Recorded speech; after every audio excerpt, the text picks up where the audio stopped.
Tell you what, It's not like the olden days. I'm Rosie. I'm Jake. And in this episode of the Olden Days podcast, we'll be talking about the Crystal Maze, which was a quite popular, I think, game show that was on television, and I don't know the years. We sometimes talk about things being in the soup. Everyone in the country is aware of them. I think we got that phrase from someone on a special DVD feature, but I can't remember who.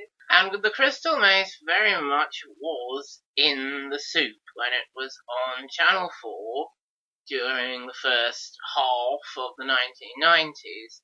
It had 6 series from 1990 to 1995. And really, everyone knew about it, what it was, how it worked, and that Richard O'Brien was presenting it, and everyone enjoyed him doing it very much indeed.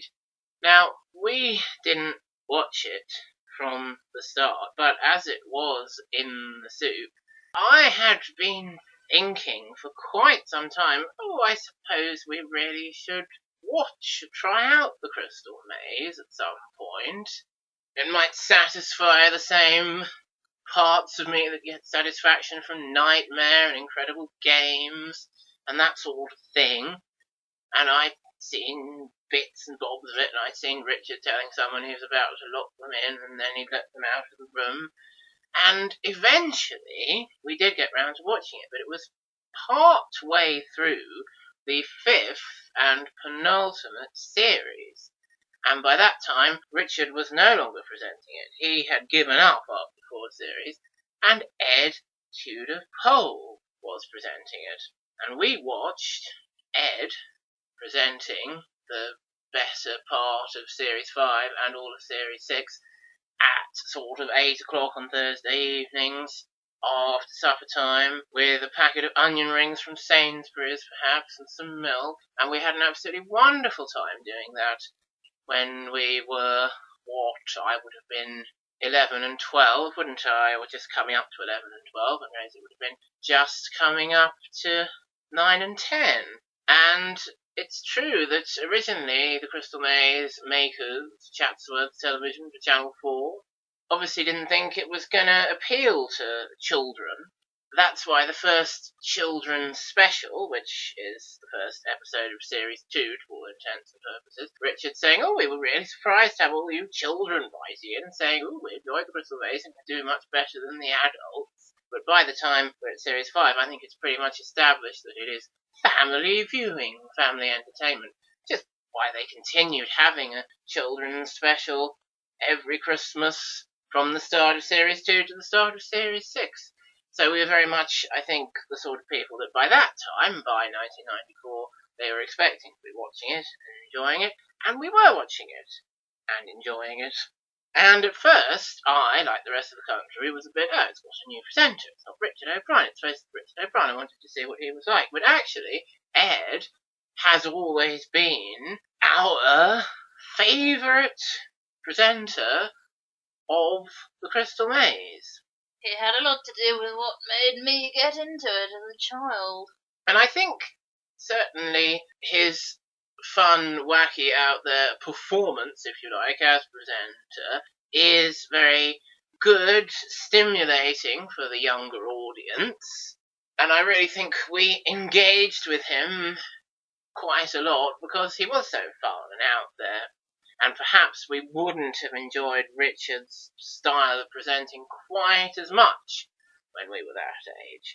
Now, it seems like this is a good time to compare the presenters. Once we had watched all the Richard episodes, and again the Ed episodes in repeat, which I will come back to the details of to describe to you in a few moments, I went around saying, I think Richard and Ed are equally good presenters of the Crystal Maze. They both have their own style, and they both do it very well. But then, over the years, watching the repeats on Challenge, I've come to realise that I do like Ed a lot better for several reasons.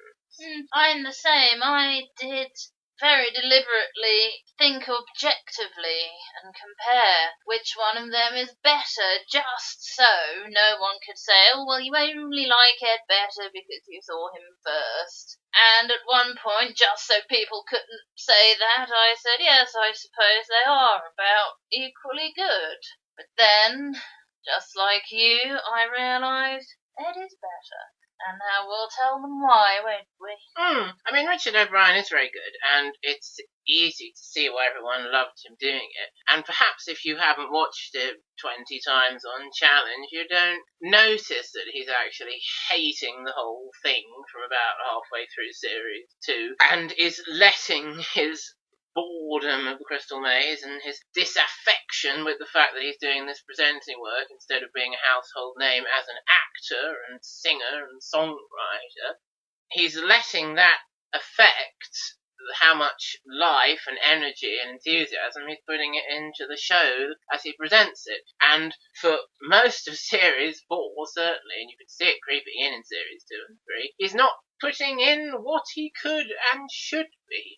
He's always moaning that he's doing that job instead of acting work, and he veils it behind jokes and songs and things, but you can tell he really means it. Even when he's not doing that, he's a bit rude to the contestants, really. When they're being stupid, he has a right go at them. He doesn't chuckle at them and with them good-naturedly like Ed does. But of course he always has to be told if they're cocking it up, because he's nearly always, unless it's a very, very engaging team and interesting game, off talking to the camera, making up stories about Mumsy, who we'll talk about shortly, I expect, and not the slightest bit interested in the games, whereas Ed is the opposite, really. He's always watching the game, unless it's being rather boring, and then he'll step away for 30 seconds, no more than, and say or do something a little amusing for the audience. But he's always aware of what's going on in the game. Yes, so really Ed is a much more immersed presenter in presenting it to us and also in presenting it to the team and guiding the team through it. Often the contestants have mucked up a game, they come out of the cell and Richard will have a right go at them and then get the team together and say, now look, you're all being rubbish, and just make the experience of playing and watching the Crystal Maze not as pleasant as it should be. But Ed's completely the opposite. He has a right laugh with the team if they're a complete rubbish team and cocking everything up. They'll come out of the cell and Ed will jokingly laugh along with them and say, oh, you made a pig's ear of that one, didn't you, Captain? And things like that. And then he'll say, never mind, let's move on, what's next? Yeah, exactly. There's another thing he always tries to bring the show to life, always calling the captain, rather than Richard just, calling everyone by name, very matter of fact, not really getting into the spirit of the show. I mean, Ed does that in every way, doesn't he, by saying they've really gone back in time to Aztec country and they're really in outer space. And he's not trying to convince us that it's true in any way, or that he believes it's true in any way. He's not trying to create a fantasy world in that way, like you get in Nightmare, for example. But he's just bringing the show to life in a fun and engaging way for the team, who always have a right laugh with Ed, and also the audience. So really, in every way, Ed is the better, more engaging presenter. It did occur to me that if you were the sort of person who takes things rather seriously, you might find Ed a bit frivolous, and you might even think he was being too childish if you're one of these people who don't like children's things. So perhaps those sorts of people could genuinely argue that Richard is better. Yes, if you don't like Ed's particular style, then you might prefer Richard's more serious, less wacky style, when he can be bothered to even put his heart and effort into it. Of course, the main bit of bringing the show to life that Richard does do is to have Mumsy, as you mentioned just now, and she starts off in the first series as Madame Sandra, the fortune teller, and then Richard has already mentioned that the medieval home is where he lives, and he lives there with Mumsy, and then he makes the connection that, this fortune teller in the medieval game could be Mumsy, and I'm going to say she's my Mumsy. The interesting thing about that is that they don't air the episodes in the same order that they film them. So Richard's saying Mumsy's there, but she's not there, and then another time she is there and she's Mumsy, and then he thinks it's funny shouting "Hello, Mumsy" and stuff. He starts going. Some people say Mumsy doesn't exist, as if he's been saying that she's there, but she's not really there. But actually, in airing order, he has established the fortune teller as Mumsy, and it's very interesting. Actually, it is the first time we see her doing her game. Richard just sends a contestant in and then slams the door on her and doesn't acknowledge her at all, which is very different from what happens later on. Yes, and during the first series, because of this, Mumsy has no idea that she actually is Mumsy, and later in the series she's saying, "You're going to go in and see my mum," and then she's saying, "I'm Mystic Sandra, Madam Sandra."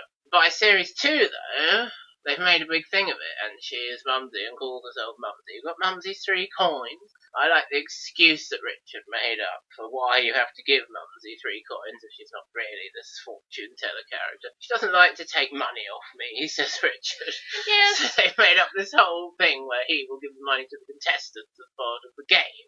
He can make funny jokes, can Richard? And that was the end of the first series, of course, so his heart was still in it at that point. It's interesting, isn't it, at the children's special at the start of series 4, where he says, "This place that I've come to love." And we think, oh yes, perhaps at this point he's not thinking of leaving and giving up on the whole thing. But then when he's done a whole extra series 4 with stupid adults instead of the fun, engaging children, he's well ready to be off by the end of it. So there we go. Richard certainly was a big part of the show's success and the show getting into the soup. And it was always going to be hard to replace him, but I think when we came in halfway through Series 5 and saw Ed doing it in his Ed style, I think we enjoyed that even more than we would have done with Richard, just by happy circumstance. I always remember the first show we ever saw, when we're watching through Series 5 on Challenge. I spot it coming up because I remember that it went medieval, futuristic, Aztec, ocean, and they won 4 crystals. First of those being in the futuristic zone, and when we first saw it, I think we both thought, 4 crystals seems alright, doesn't it? Probably about average. Well, actually, it is about average, but it's too low for the average. Yes, it seemed that the games, most of them, were rather hard, and they'd got an average of 1 per zone. They actually got 2 in Aztec, 1 in Future and 1 in Ocean. And we thought, well, that's probably about right. Perhaps they'll win. Perhaps they'll go into the Crystal Dome and get 100 or more gold after deduction of silver. But, as we later discovered, no. 4 is half what you need to really make it so you should win. Teams do win with 7, but you have to have a bit of luck and a bit of skill. But if you get 8, 9 or 10, you should win. Not that they always do. That's another thing that Ed is so much better at, isn't it? I was just remembering that. Explaining how the end game in the Crystal Dome works. We had absolutely no problems the first time we watched him, thinking, oh yes, he explained that really well, 100 or more gold after deduction of silver. Perfect. And then Richard, when we saw him doing it, and he doesn't really get better at explaining it, his 4 series goes on, you have to get over 100 after deductions. What that means is... So if you got 101 gold and only 2 silver, you'd only get 99. All that kind of thing. 100 or more gold after deduction of silver is just perfect. But over 100 after deduction. Yes, and you get that it has to be that, otherwise why bother collecting silver if you need 100 without the deductions? It all just makes sense. Ed is just, to us, superior in every way. Not to everyone, by no means. Going back to the first ever episode, I believe you about that, because, well, I don't remember those things about what order the zones were in. I did remember they won 4 crystals, but I thought, well, if that's true, not that I was doubting it, it's going to be a while before the captain volunteers, chooses himself for a game, because I remember thinking, how does the captain ever get to play a game? He just says other people are going to do it. And then eventually he says, I'll play this one, Ed, or something. And it's not till at least a couple of games into the second zone. And that was true, that happened. And then after that, the captain starts choosing himself or herself quite early, quite a lot. And I remember also thinking, oh, they don't always wait till everyone's done one then. So there we are, early memories, personal memories there of watching the show. I remember being slightly disappointed that it didn't come back after Series 6. We thought Ed was probably disappointed. He closes off Series 6 saying, I don't know when I'm going to see you again, but hopefully soon, and then he doesn't. But if the rumour mill is to be believed, Ed rather went off the Crystal Maze after he finished presenting it and doesn't like to talk about it really nowadays. But at least he got to the end of the show and didn't let it affect his presenting, the fact that he'd had enough of it, unlike Richard. I told him about my book. Yes, if you like. Well, I think it's quite an interesting story. It's amusing if you know us, but perhaps you don't know us well enough. I got really into the Crystal Maze with Ed, and one day perhaps we'd been given a book token for Christmas or something, and we were in the bookshop in town, which is now closed, and I found this book called The Crystal Maze, and perhaps it had some kind of subtitle, I can't remember, and I said, oh, I want this, hoping perhaps it would be some sort of story about Ed's adventures in space and time.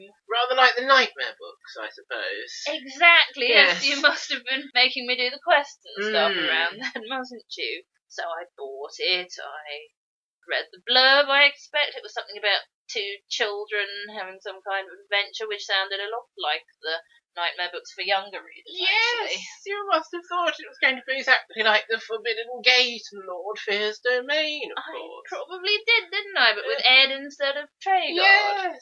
And so I got home and I started reading it. It was about these two children going on some adventure that didn't seem to have anything to do with the Crystal Maze. And I was thinking, oh, where's Ed? Where's the actual Crystal Maze? Where's the Crystal Dome? Where are the 4 zones? And then towards the end, Richard O'Brien turns up. And I wasn't, unlike Jake, I wasn't aware of Richard O'Brien. So I thought, who on earth is this? It ought to be Ed.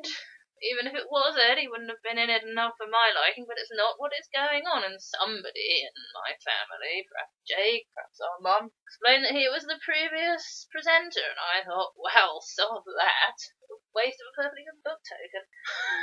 Did you spot that Rich Old Brian was really Richard O'Brien at the end of the Children's Adventure? It says something like that in it. I don't remember that being in it. I just remember the illustration of Richard O'Brien standing there and thinking, wow. I mean, they've obviously made that because it's started appealing to children, and they're aiming that at the children market who want to read about two children adventure, Richard O'Brien turning up at the end. But they've badly misjudged it, I think, unlike the Nightmare books.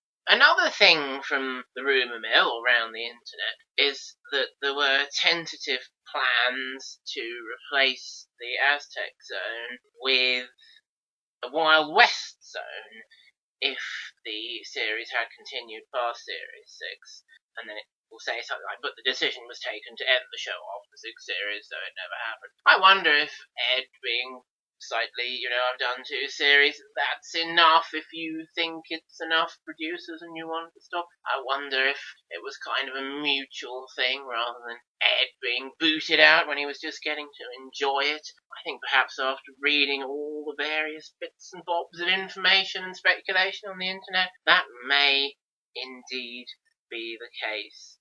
I've often thought it's a shame they didn't squeeze 2 more Ed series with a Wild West zone out of it, but well, it was getting a bit tired by Series 6, I think. The website that I'm going to put the URL of in the description, which has lots of great details about the games and contestants, and most of them are actually correct, does say that Series 6 has a lot of silly and ill-conceived games that don't quite work, and the show's probably run its course, and I think that's true, so it probably did end at the right time, really. It is a very subjective website. It'll tell you what the webmaster thinks of the games. Yes, it is. In no uncertain terms. It has all the stats and facts if you want them as well. So now we'll return to our own Crystal Maze story, which, as I'm sure you remember, we left in the middle of 1995. We'd watched most of Series 5 and all of Series 6 on the Thursday evenings when they were first on. And then we had 2 or 3 years without really thinking about the Crystal Maze. And then, in the summer holidays, in sort of 1997, 1998, I think it was probably on in both of them, Channel 4 had a very good idea of showing some repeats of popular programmes on the summer holiday mornings, very much like children's telly on summer mornings was always something very good and very popular that the BBC and ITV always did. And Channel 4 devised this segment called The Bigger Breakfast, which was a play, if you like, on The Big Breakfast, which was always on during term time and had Johnny Vaughan and Denise Van Outen and various people presenting it.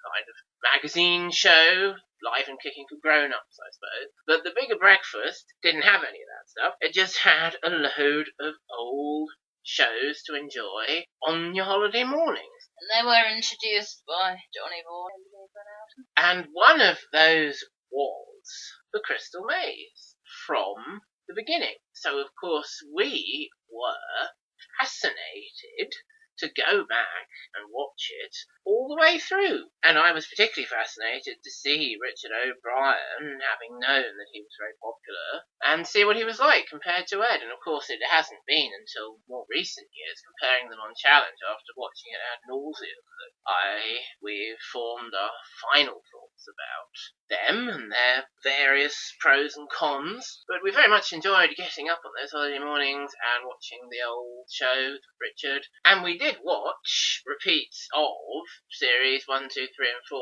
and Ed. I don't know if they got all the way to the end of Series 6, so it was probably over summer holidays 97 and 98. And we always remember some of the adverts they used to keep having on ad nauseum during the repeats there. Bull Boy's shoes is what you need. Get the power on your feet. Get a free ball. Well, you buy the shoes, signed by Gareth Southgate, who was still very recently hated by everybody for losing Euro 96 in the penalty shootout. And the other one was Giant Smarties, always used to be on. And Giant Smarties weren't actually that nice. Smarties need to be the right size, but they're disgusting now anyway, nowadays. But there we go, that's beside the point. So there we are, a very definite time in our lives there. The Crystal Maze, Bull Boy Shoes, Giant Smarties, Richard O'Brien. And I got to wondering, before we started watching those repeats, I wonder if all the zones are the same. Is the map going to say medieval, futuristic, Aztec, ocean? And there was one different. As we know, the ocean zone is not in the first 3 series, it is the industrial zone. And thinking about it, I think Rosie was the first to realise this, and she was quite right. It's not surprising to learn that ocean is the zone that wasn't always there, because it is the most intricately built to give the illusion of space, and very carefully matched up corridors and 2 doors in one room, and the big water tank. They wouldn't have thought of that straight off the bat, would they, putting a game in a huge water tank? And as Rosie says about Ocean, which is good about it, it does have the most zone-specific games of all the zones. You don't get random games dumped in there and you can't see what they want to do with the theme of the zone. Zone appropriate is the term I use. Yeah, so Ocean, because it's a later edition, I think is the most carefully thought out and intricately planned zone, and it shows. And the zone it replaced, Industrial, was the worst zone in terms of game dumping, which means any game that they thought of that didn't fit into any zone, they just dumped in Industrial. It has a lot of sort of puzzle games, slide the puzzle pieces around and make Richard's face, that sort of thing. That's not particularly industrial, isn't it? Rope tricks, that sort of thing. I mean, it had some industrial games like diggers and cranes and things, didn't it? Yeah, and connecting up the steam pipes, and even things like, I suppose, the icebreaker ship and the trains games.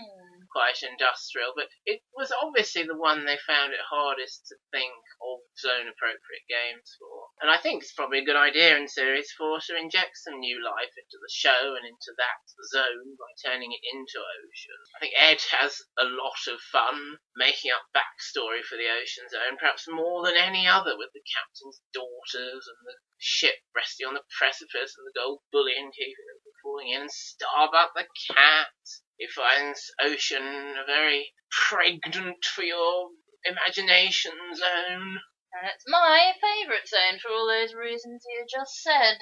How well designed, how different and interesting the games, and how it's got the most, as in the highest quantity of zone-appropriate games. It's got some game dumping, but not as much as the other zones.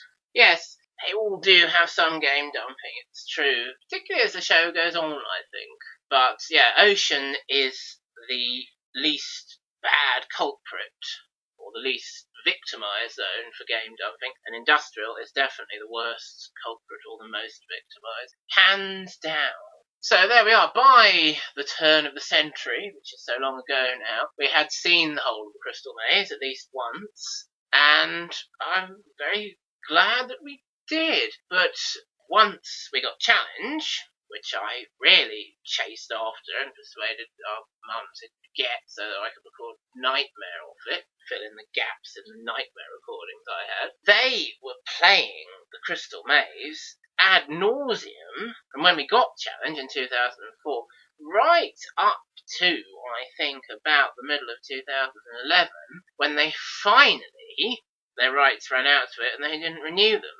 And we watched it many, many times, dropping in and out of it at times, watching it all through at times. I watched it a lot whilst babysitting. Yeah, he often would put it in a double bill with Fort Boyard. Oh, that was good. Which is a very good idea, because as everybody knows, you don't need this podcast to tell you, the Crystal Maze is based on Fort Boyard, the French production of, and it's very easy to see how one came out of the other. Now, we got to know it so well, didn't we? We were quoting what the contestants were going to say at each given time. I got two. Oh, there's gold over here, etc. No, not all American. That's the same one, I think. So, when Challenge didn't renew their rights to it, it wasn't like, oh no, not going to be able to watch the Crystal Maze again. But they did, towards the latter part of 2016, get it again. And so I guess it had been away from Challenge for about 5 years. And we were both quite pleased, I think, because we hadn't seen it for about 5 years. Well, you know what? We wanted to see it because of that celebrity one that they made in the Crystal Maze Experience, which is a place you can go and pretend you're in the Crystal Maze. And perhaps Challenge knew everybody felt like that, and that's why they got their rights again. Yeah, it was very well timed, wasn't it? And we did want to podcast about it at some point, so we knew, oh good, now Challenge has bought it, we can watch it through again and have it fresh in our minds, and actually podcast about it in 2017. So that's why you're hearing this podcast now. So yeah, we did sit and watch it through on Challenge in the evenings over the past few months. And of course they had all the children's specials on over Christmas, which if I was showing it, would put at the beginning of their respective series all the time, really. But there we are. In order to prepare us for this podcast and to re-familiarise ourselves with the Crystal Maze, and it's a good thing we did. But we were getting to the end, weren't we? And I was saying, well, I'm getting slightly bored of it again. I'm not sorry that we're coming to the end now, but I'm glad to have sat and watched it through again. I think we were both very bored of it by about halfway through Series 4, but then we were looking forward to seeing Ed. Yeah. It really does inject new life into the whole thing. We'd had enough of Richard moping about, really, by then. I've always said, speaking of the children's Christmas specials, not that they're particularly Christmassy, but they did show them over the Christmas period, that the children are better to watch, and often better at the games, than the adults, because they'll get in there and they'll do it. One of the main problems with a lot of the adult contestants is they'll go into the cell and not do anything. They stand there pointing a lot and describing what's in the cell. I've got to get this. And Ed's saying, just do it. And we're all saying, just do it. It's worse if they actually know what they've got to do and they're not doing it. Of course, a lot of the time they don't have a clue what they're supposed to do. Maid Marian and Her Merry Men Crystal Maze parody, which is reasonably well known, I think, in the children's BBC game show parody sequences world. Does that very well. There's a slug with a big red arrow pointing to it. There's a beam. What are we supposed to do? It really is like that. And there's a lot of good Crystal Maze takeoffs, isn't there? There's Hugh Dennis with his making a cup of tea game, and he puts the teacup on top of the teapot and screams, "I'm coming out!" And the Adam and Joe show with the Star Wars figures is very good. Yes, that is very good. It's just like it. Yoda is Richard O'Brien, and at the end he's saying they've got one crystal. Complete crap have you been? Which is very good, because that's obviously what Richard would like to say, but he doesn't put it quite as bluntly as that. Obi-Wan Kenobi is making the picture of Billy Crystal and completely messing it up. It's only 4 pieces, and he's saying he could do it a lot quicker if that lot wasn't effing shouting at him, which is another thing they do. They just stand outside shouting, completely incomprehensible. Sometimes the right thing, sometimes the wrong thing. I mean, I'm sure it is a very difficult sequence of events to take part in, doing all this filming, playing all these games, having everyone shouting at you, having Richard telling you you're crap. But really, a lot of these adults, I'd have a lot more sympathy for them if they didn't go in there and waste, quite often, a quarter of their time. If it's a 2-minute game, they'll quite often stand there for 30 seconds not doing anything, or describing something. And sometimes they won't start what they're supposed to do until, halfway through their time. Most games, you haven't got time to stand there doing nothing for a quarter or half of your time. Some games you have. Easy games, where you just have to do one thing, and if you realise how to do it within 2.5 minutes, you're okay. But there's one I particularly remember, which is on one of the specific games we're going to talk about, where the woman goes in, and she's got the board with different pictures on it that she's supposed to turn into words and match up the words. Fire, God, dog collar, things like that. And obviously that's not easy to get to grips with even in the whole 2 minutes, and I can quite see that it's a difficult game, and if you haven't actually designed it, it's not obvious. But what the woman does is stand there with her hands in her pockets for 30 seconds, just describing the pictures that she can see. Now, that's a waste of time, and it means she's not going to have time to do it properly, even if she does manage to get to grips with it. You need your hands in all the games for something. Never put your hands in your pockets, even with Mumsy, if she might think you're doing something rude. The other really annoying type of contestant, which you don't get as often as dithery ones, is ones that won't think for themselves and will only do things if their teammates tell them to. What am I supposed to do? Where? Tell me! Such phrases they will often use. There was one guy in particular, I think he had an annoying accent, didn't he? A lot of them do. He did a game we're not going to talk about where you do a word ladder thing and then you pull the sword out of the stone and the crystals on it. And he just goes in and said, "Right, can anyone help me?" before he'd even looked at what was in the room.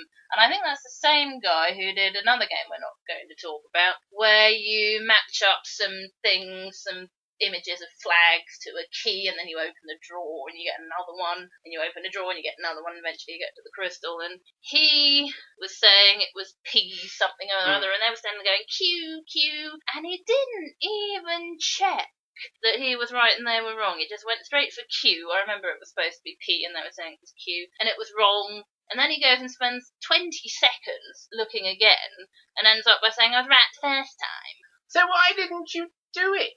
Check you were right, or try it before you did what they said. And I'm sure it was the same man with the word ladder. You've got to rely principally on your own brain when you're in there playing the games. Yes, your team can help, but if you've rejected what you know is right or suspect is right, completely rejected it out of hand because your team is saying something different, that's your fault. And there are a couple of contestants where the team is shouting the wrong thing at them and they tell them to sod off, basically, so we approve of them. Yeah. It's like Ed says to Captain Cherry in the final children's special, use your own eyes. She's actually a very bad player, Cherry, and she doesn't think about how the game is being played and is over-reliant on her team. But perhaps you can forgive her a little more, being so young. One thing the contestants were consistently doing that was particularly annoying you and me this time was when they were repeating what Ed or Richard was saying to them without thinking about what it meant. Word for word, like when the guy hasn't unhooked one of the ropes from the chest that he's trying to pull. Richard phrases it as, you're running against yourself. And add something, I can't remember what it was now, and this woman, some of the annoying ones are men, some of them are women, just repeated exactly what he said, and most people wouldn't phrase it like that. So that's a clear giveaway that she hasn't understood what he actually means. That's right. She's shouting through the door exactly what Richard says, for the sake of doing something, for the sake of appearing to be helping, when really it's not going to help at all. If you've understood that, you would say, oh, you need to unhook the first rope that you hooked on, Barry, or whatever his name was. It's like Mel does on Strictly It Takes Two, isn't it? She regurgitates what she's heard other people say, in that case about dancing, or on the Crystal Maze about what's going wrong with the game, and doesn't actually know what it means, but is just saying it for the sake of saying something. You know, it's the exact same thing when you get essays back if you're an English teacher. You can find out that some of them haven't understood anything and try to reproduce what you have said in class. And a similar phenomenon that was annoying me is that some players in the games on the Crystal Maze were sometimes just doing something for the sake of doing something. They weren't trying to win the crystal anymore. They were just trying to appear to be doing something until the time ran out and they could say, oh, I'm coming out. Yes, I'm thinking now of that guy who was supposed to slide the barred walls, dungeon walls sort of thing, and he was climbing over them. I remember you making the remark about that guy, you know, with the ball and chain. Oh, yes, that's right. The one where you have to take the ball and chain through the maze and unhook crystal thing and bring it back. Yes, that's right. It's like if you know you've got 10 minutes of the lesson left and you don't want to say, well, I finished this. You'll just try and appear to be working until the teacher says it's time to pack up. It's a lot like school in many ways, really. But at school, when you're doing that, you're doing it for an easy life, and why not? But on the Crystal Maze, if you're not actually trying to win the crystal, if you're trying to make it look like you are, I don't really see the point of that. So there are some of the things that are nice about the adult contestants, and by and large, the children don't do that. They go in there, and they have a damn good go. And sometimes they're doing the wrong thing and they don't win the crystal. Okay, fine. At least they tried, right? They didn't go in there with their hands in their pockets for 30 seconds. That's what I like about the children. They go in there and they do it. They give it plenty of oomph. Most of them do. Michael Underwood was particularly annoying because he plays like an adult. He goes in the Feed the God with the Gold Coins game and he stands there for 30 seconds and does nothing. Well, that's because he's almost 16. He's playing it like an adult. The youngest adults were 16, weren't they? Well, yes, that's it. So that's what I like about the children. By and large, they play it better than the adults in terms of actually their attitude to the games and making a show that's fun for us to watch. And I think Richard and Ed agree with me, by and large. Yes, the children can mess up games as well, not only the 15-year-old ones like Michael Underwood. Like I say, Captain Cherry completely messes up the flag crosshairs game. She's very stupid about that. But on the whole, I like the children much better. My favourite is Alistair from the final children's special, same team as Captain Cherry, and he wins the two games, the Atom Mirrors and the Octopus Tentacles, which are both children's only games, actually. And I particularly like the Atom Mirrors ones. Everyone's screaming and shouting at him outside the room, panicking. He's got about 8 seconds left. He very quietly and calmly goes over to the microphone and speaks the code like he knows he's supposed to do. None of his teammates have any idea what's going on in the room, but he comes out with the crystal. Good old Alistair. And he wins the Octopus game as well. And also in that one, with Alistair and Captain Cherry, we have Karina Watson, who also wins 2 crystals very competently. And that team gets 6 crystals, 2 from Karina, 2 from Alistair, and 1 each from the 2 quite big boys. who each do a game quite well, and Essay and Captain Cherry completely mess up their games, and Essay does 3. So really, it's the younger children, I think, who tend to do better. And only one children's special actually wins legitimately. Obviously, they always get the prize anyway, because they're children, and you can't make them cry at Christmas time. And their dome technique usually needs a lot of work, but I still prefer the children's ones overall. I remember that girl who gets told you win anyway, and she's going, "We've actually done it!" And we say, "Well, no, you haven't actually done it." That's why you shouldn't tell children that they've actually won when they haven't really given the wrong attitude for life, but there we go. In preparation for this podcast, we have chosen 8 games to talk about in detail. Now, I was looking through all the list of games just now to write down the ones we were going to choose, and it is true that we could quite easily sit and talk about our opinions of and memories of all the different games on the Crystal Maze. There's hundreds of them, for at least 2 minutes each, I would say. And some individual games we might well want to talk about for 10 or 15 minutes, mightn't we? Yes.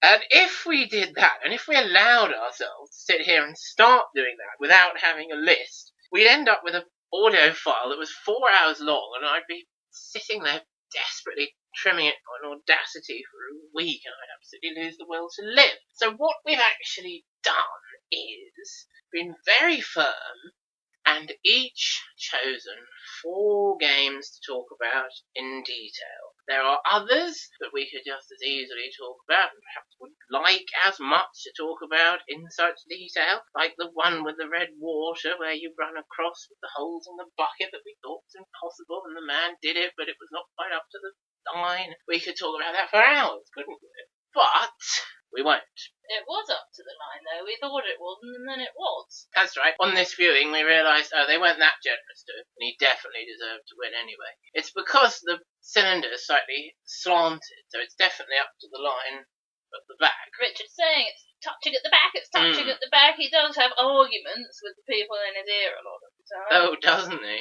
We've talked about that one anyway now, haven't we? Yes, that was all we would have said about that anyway, really, I think. Yes. That's just one of many games that we're not going to talk about. No, not at all. That we could wax lyrical about for ages. But here I have the list of the 8. Now, first we'll talk about a game we like each, then a game we don't like each, and then a game that we think is too hard each, and then a too easy one each. So, the game that Rosie likes.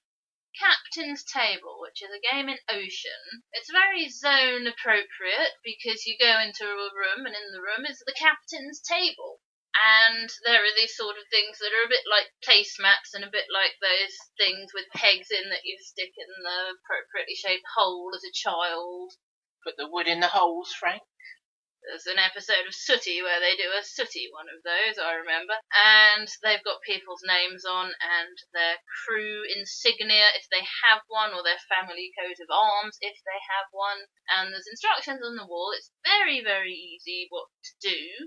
Put the place names in the places. Boy, girl, and no member of the crew sitting next to each other and no member of the same family sitting next to each other. Nice and simple, you would think.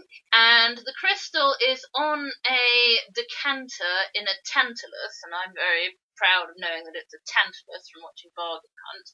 If you don't know, it's the thing where you keep your drink and you need a key to open it. So when you complete the game, it pops open and you can take out the decanter crystal on, and that's something that they do, isn't it? Sometimes the crystal is on something, usually not. I was talking about it being on the sword earlier, but sometimes it's on something. And sometimes Richard has to tell you, now you must get the crystal out of that before you bring it, just to make it clear when it's on something or in something, but it's part of the game. So, I mean, it sounds a bit boring, especially compared to some of the other ones we're going to talk about, but I do like how it's nice and simple and zone appropriate, and the crystal release is rather fun because there's always some kind of way of releasing the crystal. Sometimes you have to access it with what you do. Sometimes it's released by a member of the crew who you can't see and they pretend it's magic or a mechanism triggered by the game or whatever. So that's why I like it. But actually, people cock it up 2/3 of the time, don't they? Yes, 3 attempts and 1 win, isn't it? that's correct. And it's from Series 5. Which means it's a game that Ed sends you into, so that would help me to like it, wouldn't it? But the thing that they do is not realise that Nurse something or other, I expect you can remember her name. Well, I can't actually. Oh, sort of thing you normally remember. They don't realise she's a member of the crew. It's got her crew insignia on the thing. They just see it and think, oh, female, not a member of the crew. They're blue and pink to signify male and female, which is fine. You probably get outraged letters nowadays. I think even nowadays it would be okay. It's just a quick thing to help them recognise and know which ones not to seat together. They never put 2 men together or 2 women together as a result of this. What they sometimes do is put Lady Sonia next to one of her parents, not noticing that even though her surname's not on it, she has the same insignia. They've got the family crest on there, the shield. And actually, it seems to me that the person who does do it, it's a bit of a fluke. They don't seem to be thinking, oh right, this nurse is a member of the crew. Let's not sit her next to the captain or lieutenant whatever. Oh, Lieutenant D and Lieutenant Dumb they have. What you want to do is get Lady Sonia and her dad, Lord something or other, is it? Or the Earl of something, I can't even remember. And put them 1 space apart, then put, 2 spaces apart. No, get Sonia and her mum, that's what to do, 1 space apart. Then put a man who's not the dad in between them, and that kind of thing, and do it methodically. But the person who gets it right by a complete guess, which is a bit of a shame. I think it's quite a nice one to think about and imagine the real captain's table dinner that they used to have before the ship sank and all hands escaped on the lifeboats except Starbuck, the ship's captain. Ed tells us captain's daughters aren't allowed at the dinner, are they? Because they don't have place names. But anyway, that's rather a long-winded explanation of why I think that's a good game. Very exclusive dinner. It's not taking place in the dining room, but in the captain's cabin around the special table of his. They're probably going to do like wife swapping and stuff afterwards. They're particularly stupid about Mary, I think she's called Mary something, the ship's nurse, because it very clearly says sub-lieutenant above her name. That too. And it's got the sub-lieutenant insignia, single line in the circle, next to it. I mean, why would you think she's not a crew member? It says ship's nurse. She is an officer, a ship's officer. But being a woman in 1947, she is the nurse rather than something more usually associated with a traditional male role, as we sometimes point out, don't we? She has to be the nurse, she can't be just sub-lieutenant woman. But really, the contestants should not be sexist enough to assume that there's no women on the crew. Yeah, so I think there's one where all they have to do to get it right is swap her and somebody like Lady Sonia. And do they not manage to do it in the time? Yes. I think the 2 that don't win it are quite close and really should have done it. The one that I've chosen for the game I like is from Series 6 and is the Shrines game. Crystal Shrines from Aztec. Now, as I've mentioned on another podcast, I can't imagine why, I do like animal facts. And this game involves getting 3 animal facts from 3 Aztec warriors in the maze that's been set up. Some games have like characters in them, which is always rather fun. Like Lance, the King's God in the medieval zone, is a good character, helps to create the atmosphere. And these 3 Aztec warriors in the Crystal Shrines game is always a very nice, pleasing aspect to include in the show. Seeing some Aztecs in the Aztec zone. It's fun when they're having their party, isn't it? When the contestants are arriving and they scamper off. Contestants take over their party. They do play the Crystal Shrines game later, but the Aztecs were there. You have to find the 3 Aztecs, the 3 Guardians, as they call them, in turn, and say, Guardian, where is the crystal? And then he gives you an animal fact. It is in the shrine that has no fur on its body.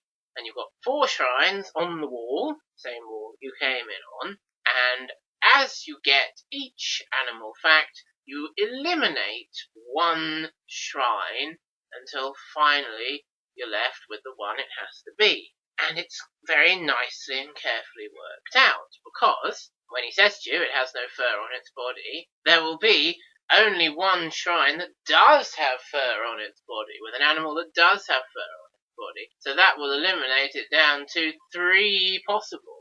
That would be the monkey or the leopard. And I realised only this time around the leopard really should be a jaguar, because they had those in Central America and South America. Oh, yeah. So that's a little bit annoying, but never mind. So if the contestant then runs back to the shrines with that 1 clue going, 3 of them have got no fur on their body, there's more Guardians to find. But Ed usually has to tell them. Yes, and I think there's only 1 who comes back with 1 clue that says something like that. But a couple of times they come back with 2 clues and say, it could be the crocodile or the snake. And Ed has to say, there's a 3rd Guardian, and they do hide the 3rd Guardian quite well. Usually you have to go all round the back of the maze and find the door that takes you to the back wall of where the shrines are, as it were. Ironically, when you're standing at the shrines, you're standing right behind him, but you're not allowed to jump over the top and ask him. You could shout through the wall, Guardian, where's the crystal? I'm not allowed to tell you have to come round here, probably. That first Guardian they come to has the best voice, doesn't he? Yes, definitely. He has a sort of Brother Mace voice. And then the second Guardian has quite a good voice. And then that 3rd one, who they hide, not so good. So it doesn't matter if he doesn't get to say his line. Which happened once. Yes, he doesn't sound like Aztec warrior, does he? No. Sounds like your builder. Only less masculine. Yeah. It's funny in the final episode, isn't it, where she hasn't been able to find the final Guardian, and she does. That's the one where he doesn't get to speak. And then Guardian, where's the crystal? Rush off! She didn't really want to know at all. And then she ends up getting locked in. The statistics are that it has 6 plays, 4 wins, and 2 lock-ins. So it's an all-or-nothing game, as it turns out. You could abandon it halfway through and come out without checking a shrine. She could have run to the door and gone out in time. But in theory. That doesn't actually happen in reality. But the other time, the person does open the wrong shrine when there's a lock-in. I mean, hasn't the Guardian said... It's got legs. It has legs, so she's gone back and said it's the one that don't have legs. Oh, it's the snake! Yes, I seem to remember legs is the first one, and then she'd run around looking for the other Guardians and forgotten exactly what he said. So she gets these other clues that if it has no legs, would be utterly useless. And then she's going through them all. It's got scales, it lives on the land, and it's got no legs, the snake. But actually, that's not right, is it? It must have been the crocodile, I think. Oh no, yes. That lives on or in the water. It was very stupid, and it's a panicked decision. Oh, yes, it must be that one. I've got to win the game without rethinking it. But a moment's thought could have saved a lifetime's misery there. And of course, she finds a scroll which says you are locked in. Which is rather fun. So it was good to see that, so we know exactly what happened if you did open the shrine. We did enjoy that game the first time round when we were watching Series 6 in 1995. And we've always enjoyed it on the repeat since. A good thing about it is that you can join in with it and try and think what they're supposed to do. When you can't really follow what they're doing and try to work it out yourself, that's a bit boring to watch. You'll get the clue, and then we'll get a close-up of the shrines and say, oh, right, cannot fly in the sky, so it's not the swan, okay. And then you end up shouting at the TV, it's the crocodile, and things like that. Great fun. And 2/3 of the time, they'll end up listening to you. So yeah, a great game, that. Zone appropriate because there's Aztec people in it. And mostly Aztec animals, just not the leopard. Yeah, and good to play along with. You can follow what they're doing and solve the puzzle yourself as they go through, very much like Nightmare. Automatic lock-ins are always quite exciting, of course. Yeah. So really, the perfect game in many ways. It's interesting mentioning lock-ins, reading some of the statistics about them. No one actually gets locked in twice, but we saw a couple of people come very close to it, didn't we? The worst thing you can do is play 3 games and lose twice and get locked in once, which also would mean losing 3 times, I suppose, and a couple of people do that. And the fewest they ever go to the Crystal Dome with in terms of players is 3 players, which hasn't been a very good episode at all. Speaking of which, that's a thing about the first series, isn't it? Richard assumes you will always buy your contestant out, and when they're saying, no, I want to go to the dome without him, he's absolutely flabbergasted, amazed and shocked, like he's been smacked around the face with a wet towel. But sometimes it is the right decision. And then always after that, it's a 50-50 chance. Do they buy him out? Do they not? No, we won't. Well, that's nothing unusual. Of course, we found out, didn't we? A lot of illusions were shattered when you found that website, and we would have worked it out eventually anyway. Sometimes the people upstairs make you buy a contestant out because they want them to play another game. The very first thing we worked out that things weren't quite as they seemed. There's only 6 cells in each zone, so they can't have all the games set up for you to ask for whatever you want. I always thought, well, they must have at least one of each. And then the understanding is that you don't ask for the same one twice in the same zone, but sometimes they do, I think. Yeah, so that was our first clue, but it turns out it's all completely manipulated. The production team decides who does the games and even who gets bought out when, and it's not filmed in real time at all. And of course, sometimes they're absolutely horrible and give you games that are the one thing you said you couldn't do, which that poor woman with the steady hand game says when they buy her out and they're standing there going, oh, she said she didn't want to do this. It's exactly what she said she didn't want to do. That is why I have some sympathy for the stupid contestants. It's a difficult thing to do, obviously, but not a lot. The other thing I've remembered now I wanted to mention before we talked about these 8 games, so we'll just slip it in here, is crystal number records. Yeah. And how annoying it is that the record of 10 crystals won is set in the first episode and never broken. It's equalled several times, including in series 5 and 6, but it's never actually broken. And we sort of started to come on to talk about this, and we should have talked about it when we were talking about how many crystals you need to win, or you should win with, or can win with. And we knew that there was a team going in with 1 crystal with Richard and a team going in with 1 crystal, Avril's team, with Ed, but we weren't sure if anyone ever actually went in with 2 crystals. And then it happened once in Series 5 and once in Series 6, didn't it? So all the crystal totals from 1 to 10 were actually had in the dome at some point. An interesting thing about that first episode is that they win quite a lot of crystals, as you said, and then Richard's going, we'll have to make these games harder, they're too easy, and actually they do make some of them harder, don't they? So that would account for it, perhaps, why they set the record, although as we will tell you, there have been opportunities for other teams to break the record, and they cock them up, which is really annoying. The lowest number of crystals this team actually wins is 3, and then they have buyouts, obviously, and end up going with 2 or 1. So really, 4 in our first show is pretty bad, isn't it? It's only 1 worse than the lowest number of crystals won in terms of actual games won. They didn't have any lock-ins this first team we watched. But yes, as I say, the first ever team sets the record of 10 and it's never broken. But the problem is that it gets much harder to do it in Series 5 and 6. Because they have more adverts, Channel 4, obviously running out of money, and they only play 13 games in Series 5 and 6, 3 3s and a 4, whereas, in Series 1 and 2 it was 3 4s and a 3, wasn't it? Yes, it was. They were playing 15 games.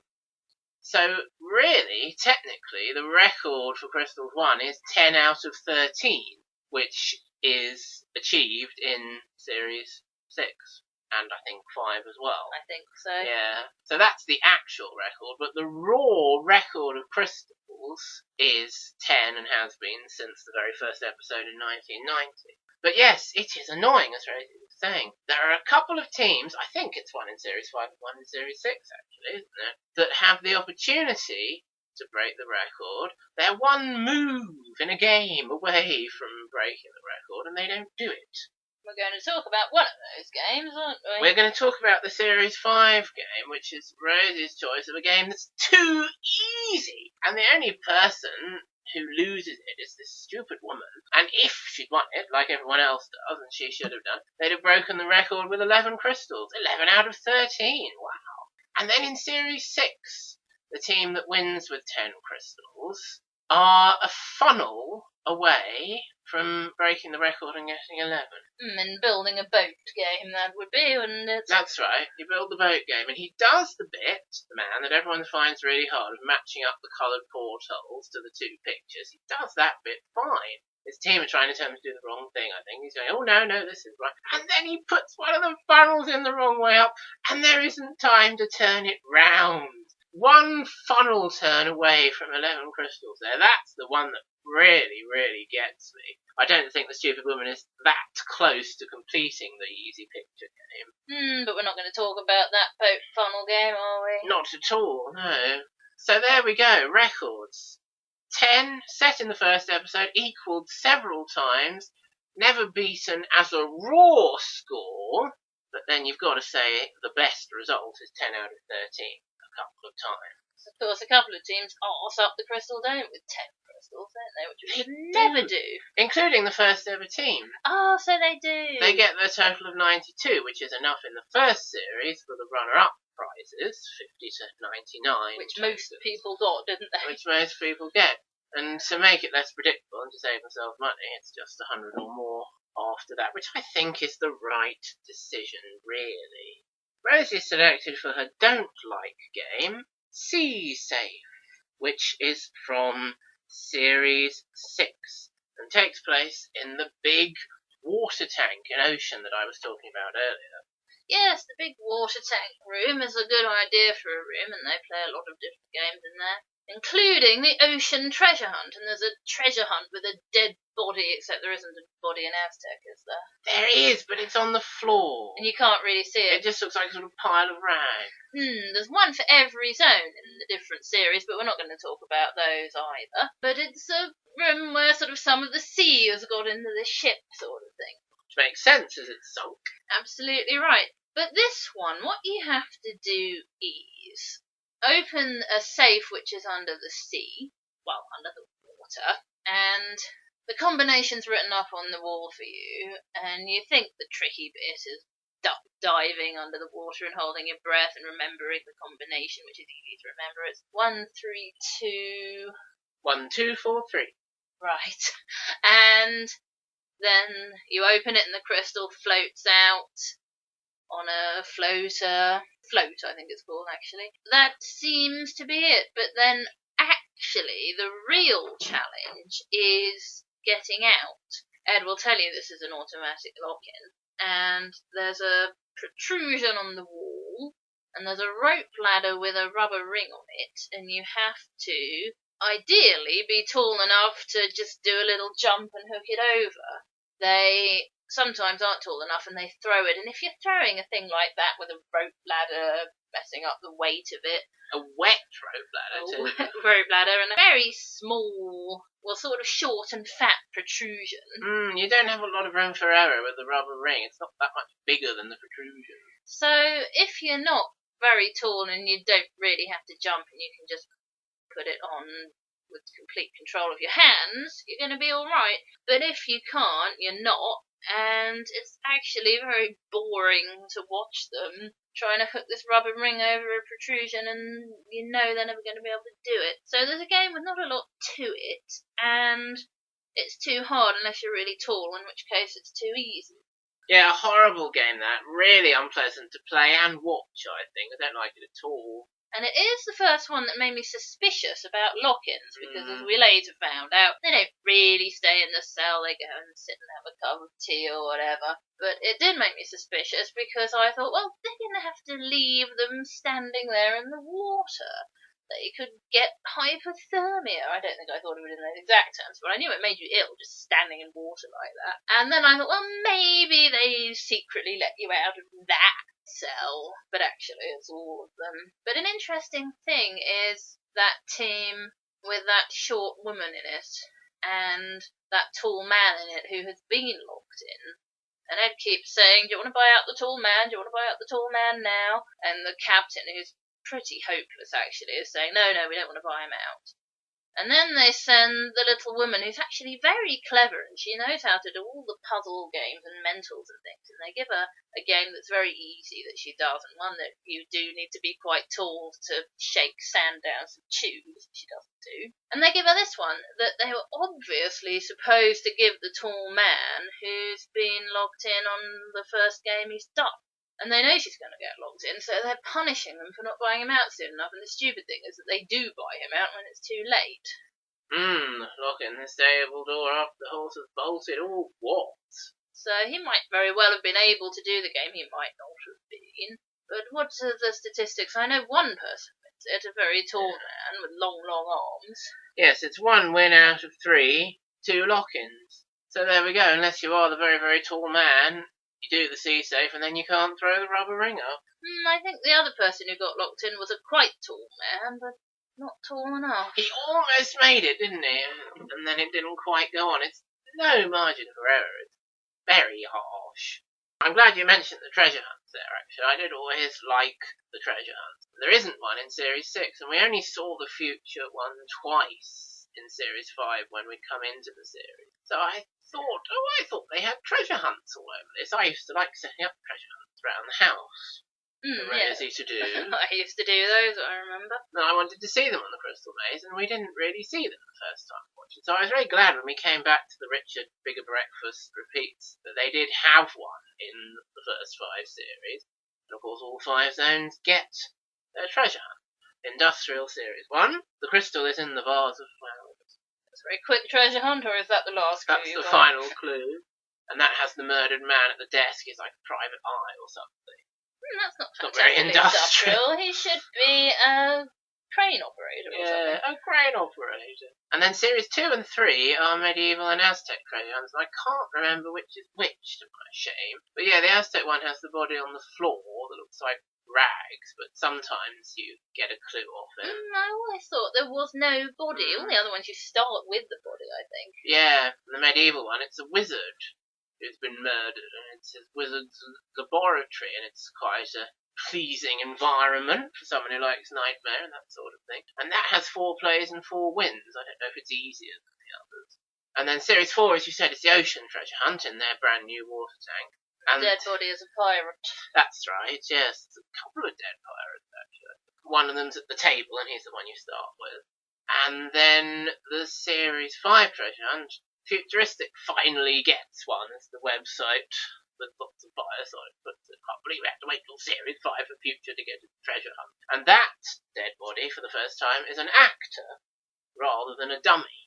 And he's one of these actors who lies there very still for 3 minutes, and you put his hand on the hand reader and he doesn't flinch. That's what I said when we were discussing it. It's an easier keep still to do than being a living statue on the streets of Cologne or something. It's flopped on the table.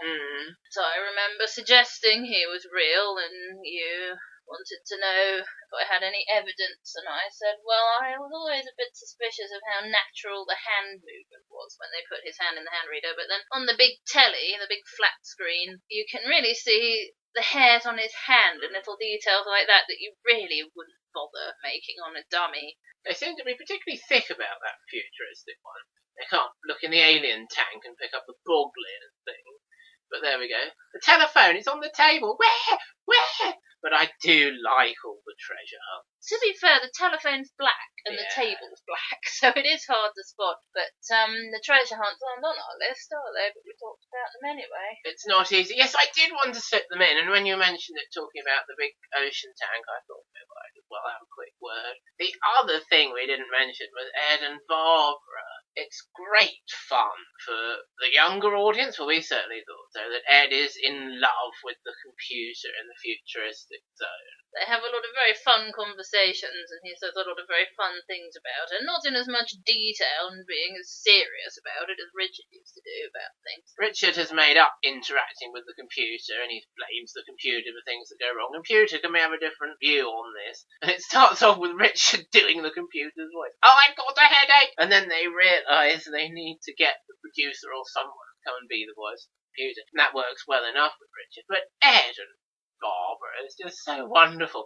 It's so random. He's in love with the computer. So I don't like it when they make up this thing about Barbara being someone he used to be very much in love with, and her life essence is now in this computer, which is the same thing that happens in the pilot episode of Defenders of the Earth with Flash Gordon's wife. Don't like that so much, but I like to think of it just as Ed is in love with Barbara the computer. Team, I've got a confession. I'm in love with Barbara. And he brings her nuts and bolts and makes her a steel dress.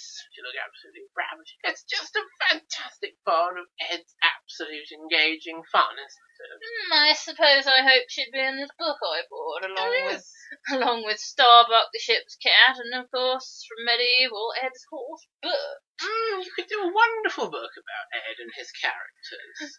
He goes, "Oh, Bert," and then in post-production, obviously, they've doubled on this whinnying sound. He's telling us all about Bert. He's going to feed in the hay. I'll ride him later. You hear that? That's my horse, Bert. I'll ride him later. Absolutely brilliant. Good old Ed. Good old Ed. See, Richard has Mumsy and tries to bring it to life in that way, but he just doesn't do it nearly so well. And the way Ed does it is fun and not entirely serious, but very easy to engage with. So there we go, that should have been much earlier in the podcast, really, but I did want to mention Barbara. A lady never likes to be reminded of her age. Oh, I feel much better now. You've forgotten her birthday. Absolutely brilliant. The game I chose that I don't like is the one that the website calls Yellow Connect. And I was talking about it earlier, where the woman comes in and stands there with her hands in her pockets for 30 seconds. Now, it's based on a horrible game from Series 1. Many of the games in Series 1 needed another draft, as it were, and don't work that well. And that's always the way with the first series of something. The first series of Nightmares or Gremlins to Iron Out, for example. The first episode of Casualty, they don't know what the hell they're talking about. No! I didn't know that! They sound very unnatural talking about all the medical stuff. You used to sing Charlie and Baz, not stumbling over things like hematoma and stuff, but not in that very first episode. But one game in this vein from the first series is one where you're ostensibly defusing a bomb and you have to match up the coloured wires to the picture. And the wire is red and it's supposed to match up with the picture of, I think it is actually a picture of a code. So the red code. And this blue chip, which is quite obscure, and yellow pages, which is quite easy. And they normally don't even get the hang of that, and someone does and can't do it properly anyway. So that's one of those Series 1 games that you're not going to get to grips with in the time, and they try to improve it for Series 2 as this Yellow Connect thing. Now, some Series 1 games, they do manage to improve and make more accessible and more doable in some way. For instance, turning the spider's web bells into lighting up pods, which is a better idea, because once you've lighted it up once, it won't sap another life off you, whereas you could ring the bell 3 times the same bell and get locked in, for example. But this Yellow Connect version of the word association, picture association, word association game is absolute rubbish. They don't know what to do, of course, even if they haven't stood there with their hands in their pockets for 30 seconds. You start at start and it says hand, okay. They don't get that they're supposed to find the picture of writing. I mean, when you see the picture of the paper and the hand and the pen, you might not necessarily think, oh, that's a picture of writing, might you? Probably not. But you have to get the wire in the right hole, and then find a new wire and put it in the hole underneath, and then find the new picture, writing what, writing table. And some of those pictures, it's hard to tell what they're meant to be. I mean, there's a load of sports equipment, isn't there? And you're supposed to match it up to winter sports.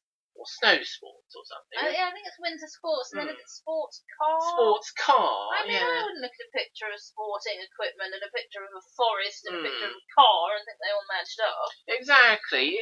To get the words from the pictures and match them up to other pictures that you might not necessarily get the right word from, it's too much, really. It would be better to do it with actual words. The words were on tiles in some way. And you could make a kind of word ladder like that, a bit like they did with that Excalibur game, like you were describing earlier. The better way of doing it. And it's just nasty and awkward and fiddly to watch, that Yellow Connect. Series 2, as I say, 3 plays, no wins. Not surprising, really. They do make an improved game with the principle, don't they? Where they have coloured keys on coloured wall panels. There's metal boxes with clues on. They're quite industrial boxes for the industrial zone, I think. And there's a picture, a simple line drawing of, for example, a belt. And is it a word like sweet? This isn't in that game, but I can't think of anything else. So you get green belt, sweet 16, number 16. So you get the green key with 16 on it, and there were some of those to do, and you worked through them till you got to the middle. That is the best version of the colours and clues for words. It was those standard coloured key rings that you can get, and you can write the labels on. What else did they used to have on there? Blind mice, that sort of thing. I think they had yellow pages again, didn't they? Yeah. So that's a good one. White elephant, or was it pink elephant? Yes, I think they thought it was white elephant, and it was actually pink. And they worked out that it couldn't be white because the right number wasn't on the white board, but it was on the pink. That's a good one. The correct version of Defuse the Bomb / Yellow Connect. Rosie's chosen a game that we've called Top Cook, and the website calls Y-Fronts, which is from Series 4. And is in future, which is not very zone appropriate, really. Not at all. The thing about it is, except for one element, which I'll come on to, it's not a bad game at all. No. There's I can't describe it at all. There's a big thing with rolling letters and a line of letters on each roller. You probably better look for a picture, actually, but I'll try and explain. And on the frame are words such as front, bend, bomb, that kind of thing. And for each roller, you roll it round and find the correct letter that goes with the word. So Y-fronts, H-bomb, or was it A-bomb? There's a couple of possibilities. They always think it's U-bend, but it's actually S-bend. And that's a lot to do with the problem. Also on the frame is an arrow pointing to where you're supposed to look for the word or words that you've spelled out on another part of the rollers. Of course they don't spot that red arrow. It's tiny. It's too hard. Exactly. And the reason we call it Top Cook is because someone is so nearly there, and I think it's U-bend and S-bend. And they're meant to make it say Top Book, and then they go to these shelves and look in the top book, and there would be the crystal, but they don't get it because they made it say Top Cook. They can't even find where they've made it say Top Cook and work out that's the important bit. And the reason is that Richard says, and the computer tells him off if they do it at all, and he says, I'm sorry, computer, no conferring. And here's what I don't understand. Why is that game no conferring? The only other game that's no conferring is Mumsy, where she asks you questions and the game is to get the answer to the question. So that's fair enough, your team not telling you. But any other game where there's things to work out what to do, puzzles to do, things to read, they're allowed to shout at you through the door and help you if they can. So I don't understand why that one is no conferring, because it's not particularly easy to work out. You have to work out that you're making it say Y-fronts, S-bend, etc. Then you have to find the message. Top Book, Stetson was going to be one, wasn't it, that we worked out from the close-up on the hat. And then you have to work out what that actually means. And these poor contestants, they go in, and it's a rare thing for them to actually work out that they're even supposed to make it say Y-fronts before about a minute. Yeah. And the frustrating one is Top Cook, because they've worked out that it says the wrong thing on the top, and Richard's saying it's Euben's the wrong one, and they're going, oh, S-Ben, but they're not allowed to tell their teammates, so that's why it's too hard. If it's going to be no conferring, which, as you say, is rather anomalous anyway, they should at least have instructions. Some games have an instruction panel, some don't because they're supposed to be self-explanatory. That one does not have an instruction panel. If it's going to be no conferring, it should say, find the correct letter that go with each word to reveal the location of the crystal.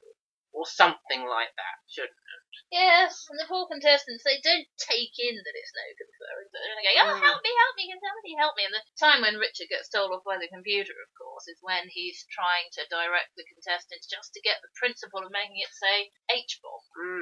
Horrible. What's a bomb that's a letter? And this guy's like scratching his head. Like, what are you talking about? And actually, that's not very clear if you've got no idea what's going on, is it?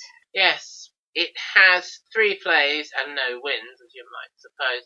We don't know from one of them what the crystal was in or under on the shelves, because they didn't get anywhere close. But we did know, as well as Top Cook for Top Book, that it was under, as you said, the Stetson hat. And they'd actually managed to spell out Soetson. Ah, yeah, so that must have been another wrong one. I don't know if it was A-bomb for H-bomb or... Probably was, because that one isn't at the start. Yeah. So, yeah, they were close, weren't they, to actually working out the crux of what they had to work out, the letters that go with the words. So they needed instructions on the wall or from Richard, one or the other at least. And we should have had a win there. I'll tell you another thing that I think is no conferring. One where you have to move things around. Is it the matchsticks? Or is it make a rectangle out of a square? Those early ones, yeah. Yeah, and the one where the thing is to work out the puzzle. I can see why they thought that was like Mumsy getting the answer to the question and should be no conferring. I remember them getting told off for coughing and things like that, as if to be signalling that it was right or wrong. So I suppose it's not the only one besides Mumsy, but you can see how those early ones, they thought it was reasonable for it to be no conferring. That one, there's no rhyme or reason to it at all. No, it is very anomalous in that way. My too hard game was what the website calls Rollerball from Series 5. It's in future, and it involves going around on, as Ed calls it, a vehicle where you stand on a sort of rollerball and hold the railing and roll round the room. I wouldn't know what else to call it. And you turn on, by hitting these sort of tin cans that are green, you turn on 5 green lights, and then the crystal is released, and you need to get the crystal and get out with 5 green lights on. You can turn the green lights off accidentally by hitting with your vehicle the red tin cans which say off. Now, it's a horribly awkward thing to do. You have to be a champion rollerballer to do it. What I think makes it too hard is there's only 2 spare green lights in the room. There's 7 turn on the green lights things, and they will only work once each. They've got a little light on them, and that goes out when you hit it, and you can't use it again. Whereas the off buttons, which there's more of, they'll work as many times as you hit them each. So really you've got infinite off buttons, to all intents and purposes, and 7 on buttons. And the fact that you've then only got 2 spares, it's horrible. And they're so awkwardly placed. They're terribly awkwardly placed. Between 2 off buttons, which the vehicle will only just fit through. Right next to each other, so you have to manoeuvre around one to get the other one. Yeah. Way in the corner of the room is another one. Very nasty. I mean, I think there are 5 that you can get on your route round to the crystal, but you have to not hit any reds. So it is very harsh. Now a problem comes if the contestant hasn't understood that you need to keep 5 lights on in order to be allowed out. Ed will have said it's an automatic lock-in. The instructions say 5 lights are on and you can exit the cell. That person comes back going, oh, I've got the crystal though.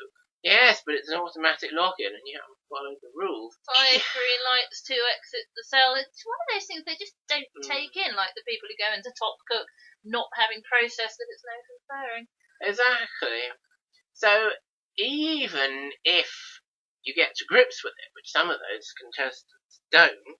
It's incredibly hard to do. There's that girl in Avril's team who we keep talking about who wants to chicken out and come out because she's finding it so hard, but she's not allowed because you need 5 green lights. And someone's desperately trying to hit the same green thing over and over again, and Ed's saying, no, it'll only work once. It's nasty, and it's easy to get into a tiz with, and there is one man who completes it.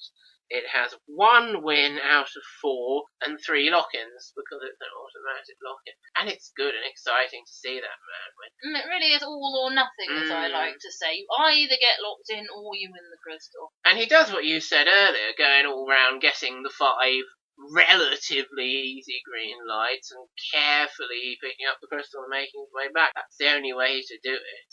Once you've hit it off, you're pretty much doomed. You've got 2 spares if you can get to them in time. 3 minutes really isn't enough for some of these games, and I think that is one of them. But, that man, he wins, so it is possible. It's a bit like that one with the water coming out of the bucket and you have to put it in the tube and go over the rolling beam in Aztec. If just one element was less difficult, it would be more doable, but they each have 1 win, as we've said. So it really is too hard, that one, but not uncompleted. Now finally we come on to our 2 easy games. Of course, Fort Boyard has very easy games, but the difference is that they give them to the contestants on the end of what they're trying to do when they're doing really badly. So they really kind of need easy games in case the contestants are complete rubbish and they need to move things along, whereas the Crystal Maze, they decide before the game starts who's going to play what, so they can have 6 crystals in their second zone and get a really game, so it's not the same thing. Yeah, Fort Boyard has the advantage of not having the zones, so you can do all the proper games, hard games first, and then give them easy ones if they've got 10 minutes left and only 2 keys, as you were saying in a slightly different way. Rose's 2 easy game is called Layered Picture on the website. Is that what you've written on your card, though, is it? I've written Brighton Pick. It's not really a picture of Brighton at all. I'll tell you why we call it the picture of Brighton in a minute, but I'll explain the game first. It reminds me of Art Attack. It's just the sort of thing Neil Buchanan used to make, and he'd cut out the pieces himself. And the pieces are bits of a picture of an Aztec temple on a sort of sandy island beach sort of thing. There's a picture of it on the wall, and you just have to pick up the pieces. There's holes round the edge, and there's a rectangle on the wall with pegs sticking out, and the holes slit onto the pegs. So you build the picture layer by layer, and the sky is the background. It's already there. It's blue, and it goes. I can't remember what order the mountain colours are in. I think it's green first. Green mountain, pink mountain, red mountain. Yeah. And then big sea. Yes. Big sand. Castle, small sand, wall, little sea. Yes, big sea and little sea. It has crenellations, you call the wall. Ah, I didn't think what to call it, and you said crenellations. That's a good name for the wall, yes. Yes, it's a sort of grey, crenellated wall in the same style as the temple, is what I think we agreed it was. It was Aztec. It is in the Aztec zone, yes, so it's quite zone appropriate for the Aztec temple. So that's very easy. I think it is actually very easy to get the principle. Some people have trouble seeing what order to put things on in, especially the mountains, where there's only a little bit where you can see what's in front of the other. Generally, they get the hang of it, including the woman who loses, but she gets the hang of it too late, doesn't she? Too late. She's already messed up something easy. I don't remember what it was, and she likes to banter with Ed and says, "Oh, you didn't give me enough time." And then with that game... With respect, I think I did. Exactly, yes. You didn't give me enough time again, he says that. But she's the reason we called it a picture of Brighton. It's not really a picture of Brighton at all. But the nearest Ed ever gets to being rude is saying things like, "She's from Brighton, isn't she?" And then he shouts at her through the door, "It's just like Brighton. The sea is at the bottom," because what she's actually done is mistaken the sea for the sky and is putting it on upside down and stuff. And yes, the sea is at the bottom just like Brighton, so that's hilarious. But unlike Brighton, it actually has sand. I think I mentioned that Series 5, didn't I? And it's 2 wins out of 3, and it really should be 3 out of 3, and as we say, this one inadequate woman doesn't do it. And in fact, you were talking about her earlier, weren't you, messing up beating the record? Yes, that's right. That's one of the 2 opportunities where we're a move of a game away from beating the raw record of 10 crystals. My 2 easy game is from Series 6, and the website calls it Force Field Shield, which is quite a good name for it. And it has 4 out of 4 wins, because it's too easy, incredibly easy. It's actually an automatic lock-in, but you're never actually going to get logged in on it.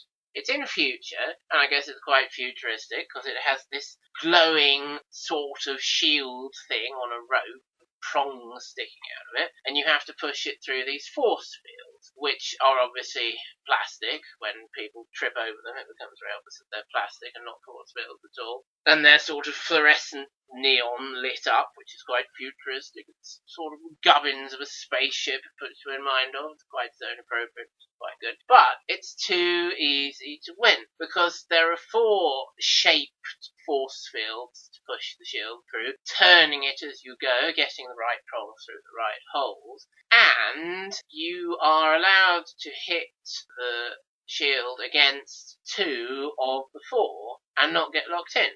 It's your standard 3 strikes and you're out automatic lock-in. But in this case, it makes the game too easy. You can touch the force fields yourself, as I say. You get contestants tripping over them like there's no tomorrow. Sometimes you get the people outside going, oh, don't touch it. And then, oh, it's all right to touch it yourself. Yeah, I mean, mostly, like, if it's don't touch the floor, in some games, it's don't put yourself on the floor or anything else on the floor. It would make more sense and be more consistent. And also the wall once or Yeah, twice. exactly. So it would be a lot more consistent and a lot more the sort of level of difficulty we should expect from a Crystal Maze game, particularly in the notoriously hard future, that you're not allowed to hit the force field with the shield or yourself. You are allowed to hit it with yourself, and you're allowed to hit half of them, 2 out of the 4 of them, with the shield as well. So all you actually have to do is get it through 2, and then you stick the prongs in the holes, Frank, and take the crystal. I mean, and you can trip over the force fields on the way back all you want. I wouldn't object to it, I think, if you weren't allowed to touch the force fields yourself, and you could have 2 strikes and you're out. So you have to get yourself and the shield through 4, and then yourself through 4 on the way back. That would be fine. But as it is, 2 out of 4 force fields get the shield through. You're fine. So that's why it has 4 out of 4 wins. It's quite easy to miss the force field. It's only a very brief thing putting the shield through it. It's not very thick. When they do hit it, it's the middle ones, isn't it? Because that elasticy thing that it's travelling along is loose and it's quite taut at the end, so gravity doesn't drag the shield down so much. So when they do hit 2, it's the 2 middle ones, and everyone's going, yeah, don't hit the end one, don't hit the end one, and they never do. Yeah, so it could be at the right level of difficulty, that game, but it's not. And those were the specific games I wanted to talk about. There are so many others, but we need about 10 podcasts to go through them all. And we go quite mad. Mostly this website has quite good names for them, doesn't it? The exception is Titanic, where the icebreaker ship is not the Titanic at all. No, it's an icebreaker in the Arctic. It doesn't look like the Titanic, and it doesn't hit the ice and sink like the Titanic. It's very well equipped for hitting ice. But there are a lot of good ones, like Trivia Fan. My favourite. Yes, that was a good little play on words there. So do check out that website to fill in all the gaps that we've left. As Rosie mentioned before, Channel 4 recently, end of 2016, made a special new episode for their Stand Up to Cancer season at the Crystal Maze Experience in London. And like all things that are made nowadays, it wasn't as good as it could have been. It was all celebrities, of course, so it had a lot of the presenter, Stephen Merchant, making jokes at the celebrities' expense and that sort of thing. And they only played 10 games. They had 5 celebrities and 2 games each. They spent too much time faffing around and trying to be funny. Richard O'Brien came on and played the computer at the beginning, which was quite fun. What was quite nice about it was Josh Widdicombe clearly enjoying himself and living a childhood dream. Oh yes, of course. And he sussed all the games because he'd seen them before. That's right, they were all versions of, if not exact copies of, games from the real show. They had Mumsy, but she was played by Maureen Lipman, rather than Sandra Caron, who, as far as we know, is still alive. But why bother having her at all if Sandra Caron's not still going to do it? Why have Maureen Lipman do it? I didn't think that was much fun at all. But he had to get 2 out of 3 questions with her, Josh Whittaker, so that was quite hardcore. Were they quite easy? Well, I think the 2 he got were very gettable. I'm surprisingly good at Mumsy's questions, aren't I? It turns out from that last watch through we did. There are some that are horrible. They're sort of maths type brain teasers usually, aren't they? Yeah, I prefer the Ridley ones. But I did quite well at some of those. Something about how many chickens laying eggs over how many days. Quite pleased with myself. And apparently, after the success of this special, and Rosie doesn't know this, I don't think, Channel 4 are trying to get some teams of 5 people off Facebook to come and make some more special episodes at the new Crystal Maze experience in, I can't remember where it is, but somewhere. They've just built another one and they want to make more shows there. I mean, it's a very cheap way to do it, isn't it? Rather than reconstruct the entire maze like in the olden days, we take up this aircraft hangar and each show used enough electricity to power an average home for 50 years or something. That would definitely be frowned upon now. Yes, obviously they're not going to do it on that scale again, but they're trying to apparently squeeze some more programs out of the Crystal Maze experience filming. Teams of 5 people, so presumably it would be 10 games again. So it would never be quite as good, would it? It'll be rather an attempt to flog a dead horse. But if it does come on Channel 4 again, I'll certainly watch it and see what it's like. Of course, a lot of dead horses are being flogged nowadays. Very much so. They're very much getting on the bandwagon with that sort of thing, I think, Channel 4. So I don't know, they'll certainly be worth a watch, but they won't really be the true Crystal Maze from the 1990s. And that was something very special, which you can always relive on Challenge, but really doesn't exist anymore and won't be made to exist in these Crystal Maze experience recreation places. There'll just be bits of Crystal Maze homage and nostalgia in the 21st century. And I suppose, why not? So perhaps in our update podcast for this year, we'll be able to tell you if that's coming on anytime soon, or if it's been on and we've watched it and thought, that was rubbish. So there is the end of our Crystal Maze podcast. But do join us again on the final Sunday in April for our next podcast, which will be in something of the same vein as this one, as we discuss gladiators and ice warriors, in perhaps not quite as much detail as we've discussed the Crystal Maze. Hopefully you'll join us again for that. Till then, good night out there. whatever you are.